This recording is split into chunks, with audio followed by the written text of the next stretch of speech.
How's it going, guys? Back today with another video. Today we're going to be taking a look at a new stock, or I guess it's technically a REIT, but something I'm considering picking up. Just kind of going to walk through an overview of it, some of the reasons that I like it, and then we'll take a look at, some of the more nitty-gritty stuff and probably their investor relations pages and, supplemental information. Typical, disclaimer before we get into this. This is just for entertainment. It's just my opinion. I'm not a financial advisor, tax advisor, or legal advisor. So, take everything I say with a grain of salt.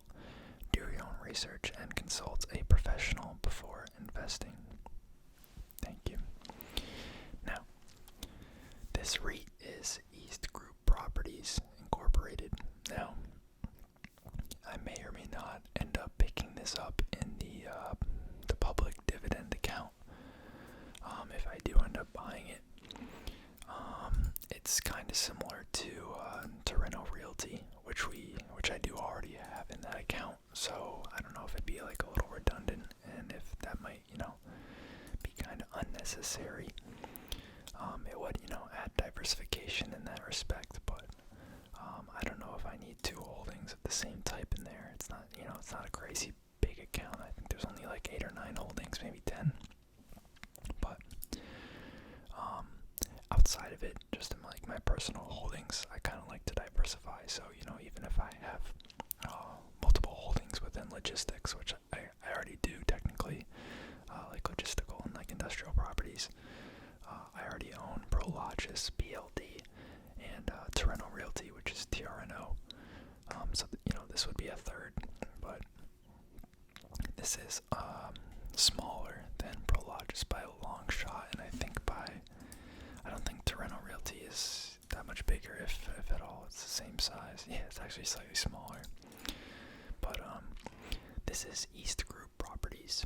So if we scroll down to the description real quick, we can see that it is a real estate investment trust focused on development, acquisition, and operation of industrial properties in major Sunbelt markets. So that is one of the reasons that I actually really like this and think it would make a good addition in terms of like diversification for myself. So if you guys don't know, Prologis has properties all over the place. They're a massive REIT. I think their market cap's approaching $100 billion, but on Reno Realty, which I talked about not that long ago on the channel, and that's one that I hold in my public dividend account, that is focused in 6 or 7 major sub areas around the U.S., and those all are like coastal cities. Like off the top of my head, I think there was 1 or 2 locations, and we could just pull it up. I think there's 1 or 2 locations in California. There's one in New York. I think there's one in like the DC area, but let's pull it up. Yeah, so California location here. We've got New Jersey, New York City, like I said. Another California location, like I said. Washington, D.C., like I said. And then Seattle and Miami. So, very, very strong locations. I like that they focus on those spots and they do it well. But I'm also pretty bullish on like the Sunbelt area. I know I've talked about Mid-America Apartment Communities and Camden Property Trust on here before. Those are both apartment REITs, one of which is in the public dividend account, and they are both focused in the Sunbelt region. So with the kind of shift to remote work and just kind of the mass exodus we're seeing from some of the cities, in the wake of that, and also in the wake of certain other aspects like the strict COVID requirements and regulations that are still present in many of those cities versus pretty stringent and relaxed down south. And there's also been some income tax issues. We've seen people fleeing some of the more liberal coastal states to go to areas like Florida and Texas and Arizona and Las Vegas, where the taxes are a little more friendly. Granted, they get you in other ways. Like, I think the property taxes are pretty clients in those states like Texas. But overall, it is beneficial to both retirees and people of a higher net worth. But because of that, real estate investment trusts, and I guess just companies in general whose business is focused in the Sunbelt region, I feel pretty strongly about, and I kind of like the specialty that they have when it comes to that. I didn't think a logistics REIT existed out there that focused specifically on the Sunbelt, and I was wrong. You can see here, this one focuses with emphasis in Florida, Texas, Arizona, California, and North Carolina. Obviously, California is kind of in that group I just talked about, but the rest of them, Florida, Texas, Arizona, North Carolina, very hot areas right now. A lot of immigration to those areas. And yeah, so been around since 1969. It's considered an industrial REIT. Let's see. FFO, forward-looking FFO of $6.64. So with it closing today at $192.25, that puts its price to funds from operation going forward at about 28.9. So a little rich for a REIT, but you'll notice that certain REITs that have a pretty strong track record, and especially in the logistics area, like you won't really find logistics REITs that are run decently that don't trade at a premium. Prologis pretty much always trades at a premium. Torrento Realty always trades at a premium. So it's not surprising to see this one as like one of the more richer REITs. I did listen to their earnings call. Overall, sounded pretty good. They're seeing some issues with tenants having trouble finding labor for the fulfillment and warehouse operations, and there's also been supply chain issues, as well as their new constructions kind of being impacted by a shortage of like building materials and such. But they've been able to weather decently, and those are problems that are going to plague every single company. That's not something that's the company's fault in and of itself. So the real goal is that coming out of this crunch, hopefully in the next year to 18 months, we'll see the growth resume. We'll see that pent-up demand get addressed. And one of the important things they talked about in the earnings call, and I kind of agree, is they're just struggling to even meet the demand we have now. No one's even thinking about the future demand of e-commerce, last mile delivery, because they just don't have the resources or the time. They can't even get above water now. What are they going to try and forecast out 2 years from now and try and make sure they have demand for that when they can't even fulfill it now? So I think there's a lot of pent up demand that will potentially get eaten up by EGP, TRNO, PLD going forward, hopefully. So looking at a dividend of $4.03, that puts the yield at about 2.1%. So not crazy high, but not bad. Especially for a REIT that appreciates this much in price. Past 5 years it's up 170%. Past year it's up 31%. So it's not a slow mover. Market cap of $7.9 billion. So not a huge REIT compared to some of the other ones in the space, but definitely significant size. We take a look at their dividend growth. It was kind of mid. They've had some good recent years. Past 3 years, they've grown at a compound average growth rate of 8.65%. A little less than that going back, but consistent growth nonetheless. Outpace inflation is really the important thing. Looks like they had to slightly decrease it coming into COVID, and then they jumped it back up.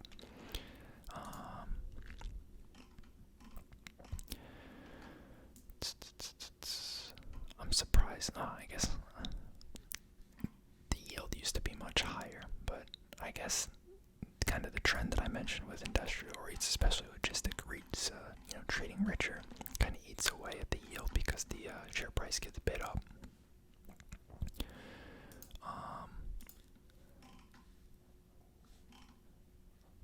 I don't know if I have ad block on or not. Looks like we can read this. I don't put a ton of weight on these articles. I think a lot of them are kind of like biased or just looking for clicks, kind of clickbait.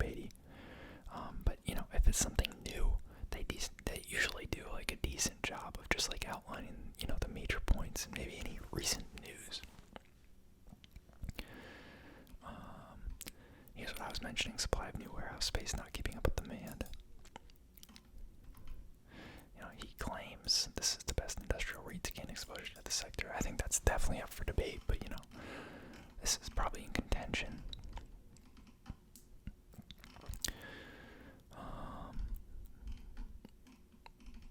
I always find this term funny. I've seen multiple people mention this frog, fast rate of growth REIT.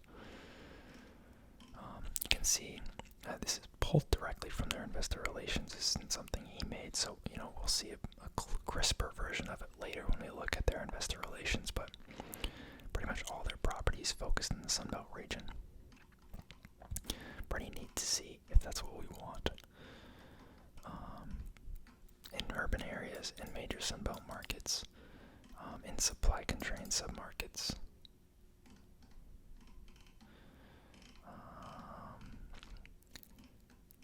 This is one of their parks in Charlotte, North Carolina. Again, directly from the investor relations, but I believe they own all of these.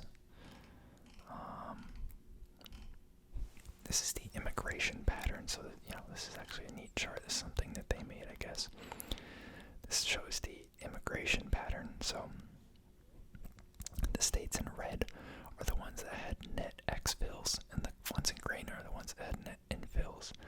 And I think the blue to blue dots represent where, most of those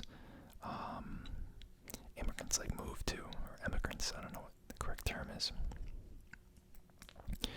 So you can see most of the markets that EGP operates in, except California, I guess, saw net infills in 2020, and that may continue moving forward. Actually, looks like they pulled this information from U-Haul and Zillow, which is pretty cool. Texas accounts for 36% of EGP's revenue, and Florida another 27%. Very, very hot markets right now, so not a bad place to be in at all. I am buying in a little late if I do decide to pick this up, but I think the potential growth is still there. I don't think it's out of runway.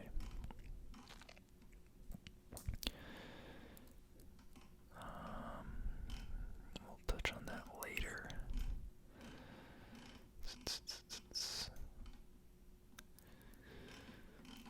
that later. Pretty decreasing payout ratio, which is nice to see.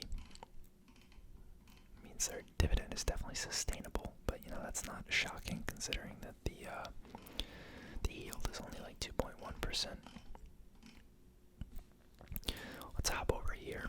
You can see pretty consistent upward trend in revenue. We're looking at 9-10% growth each year over year.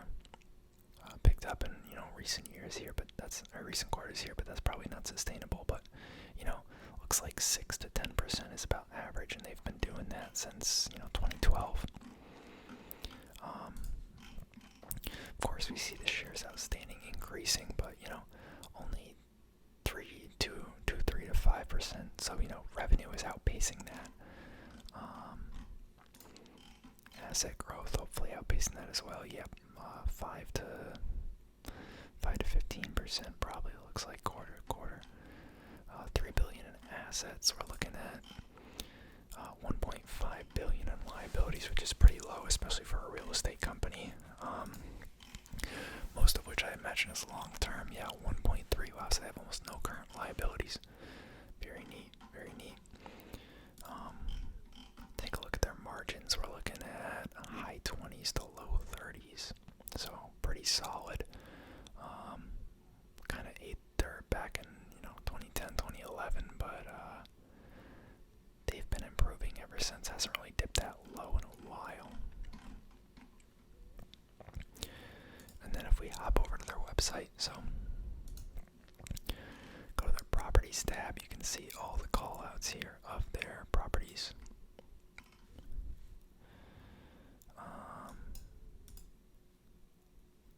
That's kind of cool. Click on one of these, I wonder what that does. Okay, so this shows their North Carolina properties. So these are pretty large properties. 288,000 400,000 square feet, 456,000 square feet. They mentioned Amazon a couple times in the call. I don't know what specific area it was that Amazon was a tenant for, but I imagine that a decent portion of their usage is from Amazon. Development. I guess those are their properties that they're working on. And let's take a look at their investor relations. So,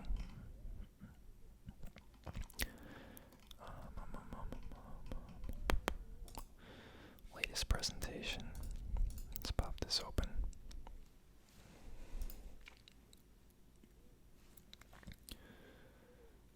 Alright, so this is from February, so this month.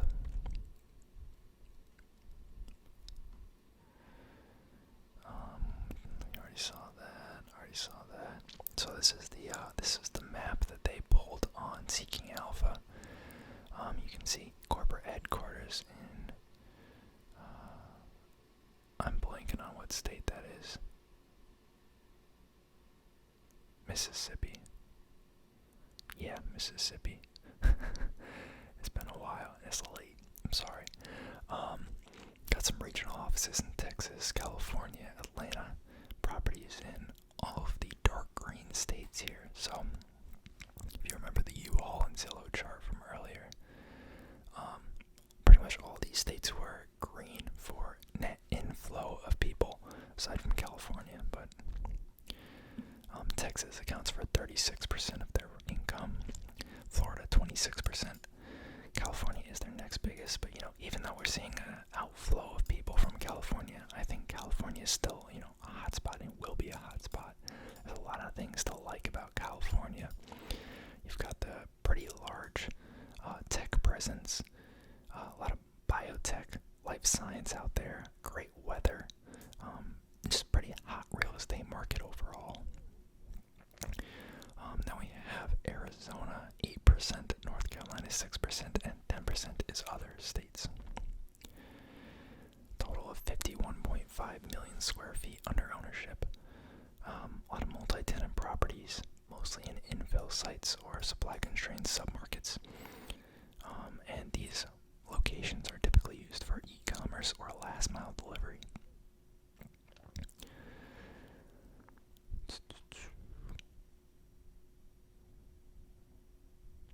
So they're claiming that the top 10 customers represent only 7.6% of their ABR as of end of this past year. 82% of their tenants lease less than 100k square feet. I wouldn't be surprised if Amazon is one of these top 10 customers. I don't think they spell it out like some other REITs do, but it would be cool to see.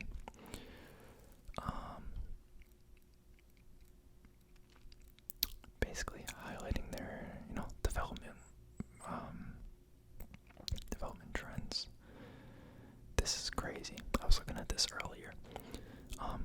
These properties, all the numbered properties are theirs. This is in Texas. This is a master planned development. So blue numbered buildings, I believe, are theirs. It doesn't clarify, but I'm pretty confident they would only number the ones that they own. The red one is under construction, yellow is future development. So they just own a crap ton. That is one of the reasons probably why Texas is one of their biggest submarkets. That is just a massive amount of square footage. Here's the North Carolina one we saw earlier. Here's one in Phoenix, Arizona. Phoenix is a very nice place. Las Vegas, Nevada, another hot area. I guess about a little under half their portfolio is ones that they've created. They've built 235 properties since 1996, which is about $2.1 billion of an investment. They do value add properties, especially in markets where they already have a presence. Here's a logistics center in Dallas, Texas.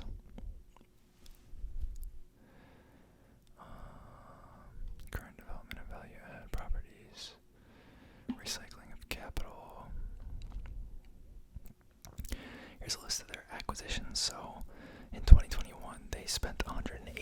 million to acquire 760,000 square feet across 4 cities. And you can see they're acquiring properties pretty much every year. This last year was a decently big year. It looks like the average is around 50, but occasionally it jumps up, like in 2019 here. They saw a increase in same property results of 6.4%, FFO per share increase of 17%, and their lease rate as of the end of this past year was 98.7% for the quarter ending December 31st. Pretty neat, pretty solid.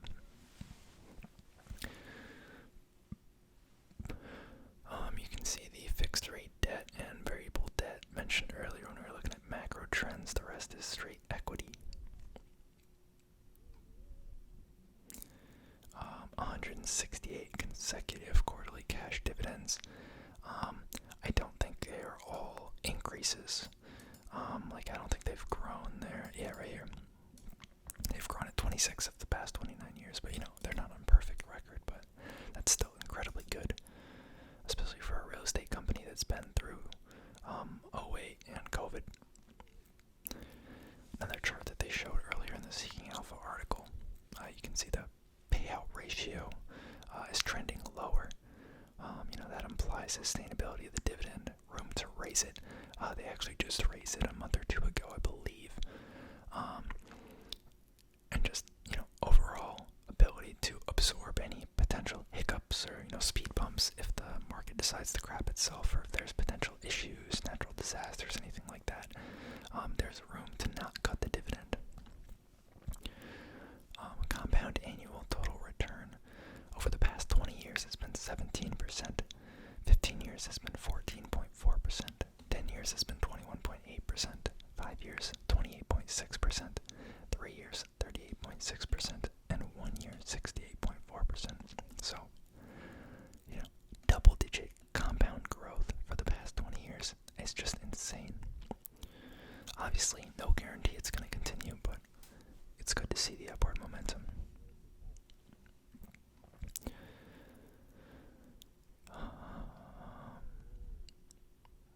And just some ESG stuff here. Wow, they're actually 74% female. It's kind of surprising.